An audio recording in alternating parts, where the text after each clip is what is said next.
So మీకు ఈరోజు speed time డిస్టెన్స్లో చాలామందికి తెలుసు, కొంతమందికి తెలియదు. ఒక షార్ట్ కట్ చెప్తాను చూడండి. సో ఎప్పుడైతే ఇక్కడ ఒక హోమ్ ఉంటుంది, హోమ్ అని ఉండొచ్చు, ఏమని ఉండొచ్చు, ఇక్కడ ఒక స్కూల్ ఉందనుకోండి, ఓకేనా. సో వీటన్నిటి మధ్య డిస్టెన్స్ ఎంతో తెలియదు మనకి. ఒక పిల్లోడు ఇంటి నుంచి ఒకరోజు X km/h స్పీడ్తో పోయింటే 5 minutes లేట్ పోయినాడు. నార్మల్ టైం కంటే 5 minutes లేట్ పోయినాడు. అదే నెక్స్ట్ డే ఏం చేసినాడంటే ఈ పిల్లోడు స్పీడ్ పెంచినాడు. Y km/hతో పోతే నార్మల్ టైం కంటే 5 minutes ఎర్లీ పోయినాడు. అయితే మనకి క్వశ్చన్ ఏమడుగుతారంటే ఇంటి నుంచి స్కూల్కి డిస్టెన్స్ ఎంత ఉందో కనుక్కోమంటాడు.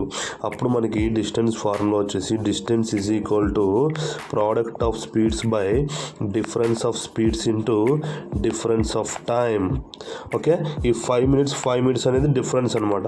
సో ప్రోడక్ట్ ఆఫ్ స్పీడ్స్ అంటే ఒకరోజు X, ఒకరోజు Y divided by X - Y or Y - X. మనకి difference important. Difference of time ఎంత? ఒకరోజు +5 -5 అంటే 10 minutes.